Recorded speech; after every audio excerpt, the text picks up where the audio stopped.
Habari za wasau, karibu sana Efata Talk. Siku na saa nyingine ambayo tuna nafasi ya kujadili masuala mbalimbali ya kijamii, kisiasa na kiuchumi, lakini zaidi tunajadili na personal development, kuhakikisha kwamba mtu binafsi unapata maarifa na ujuzi wa kutosha kuweza kukuimarisha kihisia na kiakili kuweza kuwa mtu bora zaidi kwa ajili yako na kwa ajili ya jamii yetu. Leo tutakuwa na moja kati ya simulizi ambayo inavutia kweli kweli. Inamhusu John Stephen Akwali, moja kati ya Watanzania ambao walikuwa ni wakimbiaji wa mbio za marathon. John Stephen Akwali miaka 1968 alipata nafasi na wasaa wa kuweza kuiwakilisha nchi ya Tanzania, akibeba bendera ya Tanzania katika mashindano ya Olimpiki pale Mexico. Kwa alisafiri kutoka Tanzania mpaka Mexico karibu umbali wa maili 5,000 kuweza kwenda kuiwakilisha nchi. Na siku husika ilipofika ya yeye kwenda kuiwakilisha nchi, basi alifika eneo husika ambalo litakiwa aweze kukimbia. Na mara baada ya kuanza mbio za marathon alikimbia kwa umbali fulani, na baadaye kwa bahati mbaya akiwa katika marathon alidondoka na akaumia mguu wake. Mara baada ya kuumia mguu alipata msaada wa kitabibu, wakamhudumia, lakini pia wakamfunga bandage na wakawa wako tayari kwa ajili ya kumpumzisha, kwa sababu tayari alikuwa ameshaumia na wasingetegemea kabisa kwamba John Stephen Akwali angeweza kuendelea na mashindano. Kwa ujasiri wa hali ya juu, John Stephen Akwali aliwaambia nitaendelea na nitamaliza mashindano. Basi wakamruhusu, akaanza kuchechemea taratibu taratibu akiwa anaguga kwa maumivu makubwa, lakini alisema mbele nitasonga.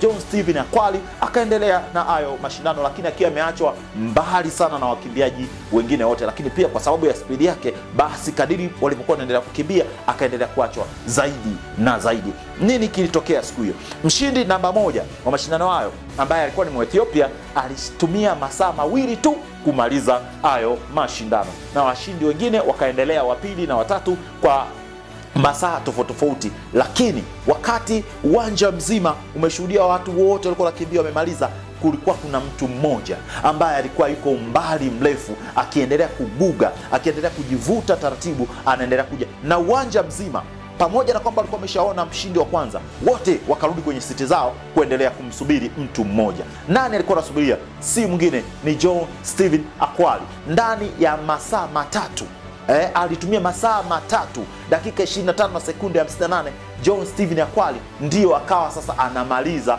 mashindano yake. Anaonekana anatokea uwanjani, uwanja mzima ukasimama kwa shangwe na vigeregere, wakapiga makofi. Hawakupiga makofi juu ya kuchelewa kwake, hawakupiga makofi juu ya kushindwa kwake, walipiga makofi juu ya ujasiri wake. Wakati watu wengine wote wamemaliza na watu wasingetegemea kama kuna mtu angeendelea kukimbia, John Stephen Akwali alikuwa yuko njiani anaendelea kuja taratibu, na hakika alimaliza mashindano yake. Walipomfuata waandishi wa habari kwenda kumhoji kwamba imekuweje bwana, wewe haukukata tamaa hata mara baada ya kuumia na kufungwa bandage, bado umeendelea kukimbia na kuweza kumaliza mashindano? Aliwajibu swala moja: nimesafiri umbali mrefu, maili takriban 5,000 kutoka nyumbani Tanzania, sio kuja kushiriki ila kuja kumaliza.